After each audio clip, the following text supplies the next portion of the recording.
Bro എന്ന് പറയാൻ ലാലേട്ടൻ is always good man. ലാലേട്ടൻ പൊളി. ലാലേട്ടൻ്റെ ലീവ് കോപ്പ്. ലാലേട്ടൻ വന്നു കണ്ടോ തിയേറ്ററൊക്കെ വേറൊരു ലെവലായിരുന്നു. തിയേറ്ററിന്റെ ലെവൽ തന്നെ മാറിപ്പോയി ലാലേട്ടൻ വന്ന് കണ്ടു.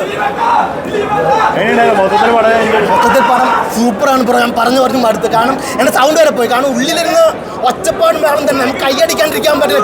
സീറ്റിന് എണീറ്റിരിക്കണോ ചാടണോ എന്ത് ചെയ്യണമെന്ന് അറിയാൻ പാടില്ല. കാരണം അങ്ങനത്തെ ഒരു ലെവലിലാണ്.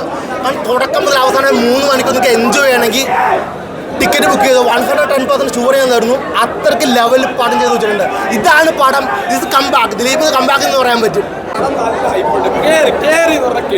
ഒരു കാര്യം വിമർശിച്ചവരെല്ലാം കാട്ടും. പണം തൂക്കി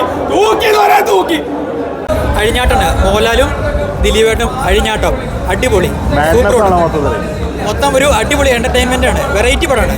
ഇതൊരു എന്റർടൈൻമെന്റ് ആയിട്ട് എടുത്തിരിക്കുന്ന പടമാണ്. അതുകൊണ്ട് കണ്ട് അടിച്ചു പൊളിച്ച് പോവാം. ഒരു ഫാമിലി ആയിട്ട് പോയി അടിച്ചു പൊളിച്ചുള്ളപ്പോൾ അങ്ങനത്തെ ഒരു പടമാണ്. പടം സൂപ്പറാണ്. പടം അടിപൊളിയാണ്. ദിലീപേട്ടൻ മാത്രമല്ല സിനിമ ഭരിക്കുന്നത്. എല്ലാവരും കിട്ടിയ റോളെല്ലാം മികച്ച രീതിയിൽ. ഇത് ശരിക്കും പറഞ്ഞാൽ CID മൂസ എന്ന് 2ാം ഭാഗം വേണ്ട. ഇതെല്ലാം CID മൂസ, സ്പാടിക, മീശ മാധവൻ, സലീകുമാർ എല്ലാം മിക്സ് ചെയ്തിട്ടുള്ള കിടിലം ബ്ലോക്ക് ബസ്റ്റർ പടമാണ്. ഇതൊരു ഭ്രാന്തൻ സിനിമയാണ്. ഇത് കാണുന്നവർക്കും ഭ്രാന്ത് പിടിക്കും. ഇത് എടുത്തവർക്കും ഭ്രാന്താണ്. തിയേറ്ററിൽ ഫുള്ള് ഭ്രാന്താണ്. ഇത് 100% ഭ്രാന്തൻ സിനിമയാണെന്ന് ഒരു സംശയം കേൾക്കട്ടെ. ഭ്രാന്തന്മാരുടെ പടമാണ്.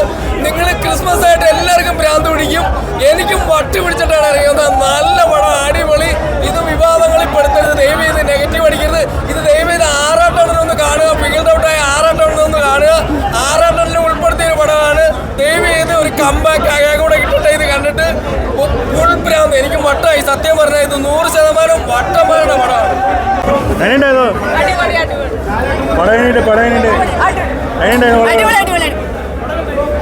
സൂപ്പർ അടിപൊളി.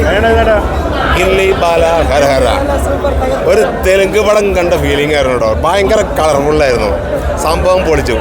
ഒരു ആഘോഷത്തിന് വന്നവർക്കാണെങ്കിൽ ഓക്കെ. ഇൻ്റർവെല്ലിന് ശേഷം ഒരു തെലുങ്ക് പടത്തിൻ്റെ ഒരു പവർഫുള്ള്, ഒരു കളർഫുള്ള് ഒരു പടമായി മാറി. ഗില്ലി ബാല ഹരഹര എന്ന് പറഞ്ഞിട്ട് ലാലേട്ടൻ ഒരു വരവുണ്ട്. പിന്നെ ഒരു ബ്രഹ്മാണ്ട ഒരു ഡാൻസ്. സംഭവം തകർന്നൊരു പെർഫോമൻസ് ആണ് കേട്ടോ. വളരെ ഇഷ്ടപ്പെട്ടു. പിന്നെ ലോജിക്കൊന്നും ചോദിക്കരുത്. പടത്തിൻ്റെ പോസ്റ്ററിലുണ്ട് ലോജിക്കൊന്നും ഇല്ലയെന്ന്. അപ്പോൾ ലോജിക്ക് നോക്കി ആരും കയറണ്ട. അടിച്ച് പൊളിക്കാനായിട്ട് കയറിക്കോളൂ.